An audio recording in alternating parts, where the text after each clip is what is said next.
Why are they called wandering souls? They are called wandering souls because they are spirits who have nowhere to go after death. They have no family to offer incense or food, no one to remember them. Since no one prays or makes offerings to them, they drift aimlessly on roads and alleys. There's an old saying describing these souls. They hide by the riverbank, rest by the streams, beneath trees, behind bridges, or near temples and shrines. They wander between marshes and rivers, dwell in caves or grassy mounds. Meanwhile, they are everywhere, lingering around us. That's why people are taught never to curse or offend the dead, because the spirits are always near. And this is also why families perform the kunkohon, the offering for wandering souls. Offering to wandering souls is like doing charity for the dead. When we give them food, clothes, and incense, they in return bless us, bring luck, good business, and intuition that helps us overcome hardship. The story today, I'll tell you a story about a family with a long tradition of carefully and respectfully performing the kunkohon ceremony. The one who took care of this ritual was the grandmother. She was an elderly, very meticulous by nature. Every second and 16th day of the lunar month, she would prepare full offerings for the wandering souls. Because of her devotion, the family lived in harmony, success, and happiness. There were 4 people in the family: the grandmother, a married couple, and their son. But after the grandmother passed away, everything began to change. The son stopped working hard. He began drinking and wasting his life. The daughter-in-law, once gentle, became rude, shouting and arguing with neighbors. Their child turned mischievous, constantly disturbing them. People in the village started to avoid them, calling them a troublesome family. The second day of the lunar month, on that day, the family home, they held a kunkohon. But this time, it was a white one. She placed a small tray in the front. Two things: 3 bowls of water, some incense, and a bit of salt and rice. Nothing else. But according to tradition, proper offering should have 12 bowls of cold porridge, representing the 12 zodiac animals. Each soul takes a bowl, matching their birth year. Small sweets and candies for the souls of children.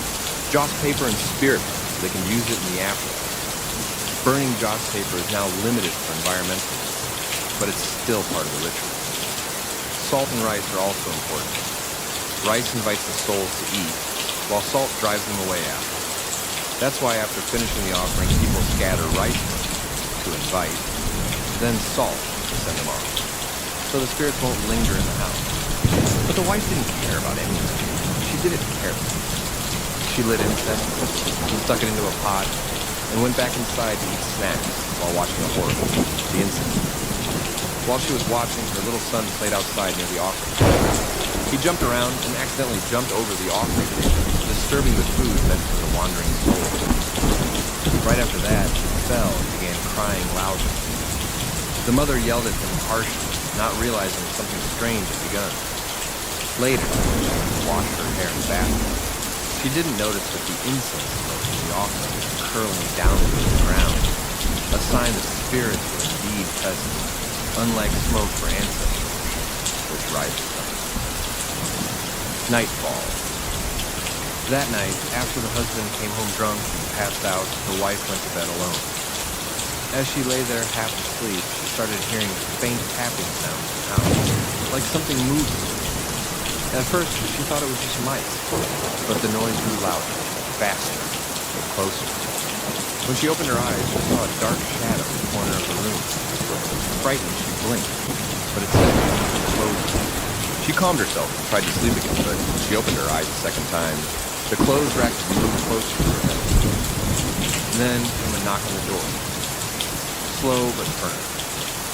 Her husband was too drunk to move, so she got up alone and opened the door. Outside stood her little son, crying, "Mom, I couldn't sleep. I'm scared." She hugged him tightly and brought him inside to sleep next to her. Everything seemed normal until she glanced at the door. There she saw another small shadow, about the same size as her son. standing outside the door. She quickly pulled the blanket over her head and began chanting, Namo Adidatta, Namo Adidatta. But then she suddenly realized, if the person was Mrs. Blanket, then who was that standing at the door? When she looked down, what she was holding in her arms was cold white, the face pale white, smiling strangely. She screamed and dropped it, rushing to the door, where she saw her real son crying and trembling inside. When she looked back into the room, she saw both her husband and the fake son sitting on the bed, smiling eerily. After that, the next morning, something unbelievable happened. From that day on, all three, husband, wife, and son, changed completely. The husband stopped drinking and worked diligently. The wife became kind and gentle. The son grew obedient and calm.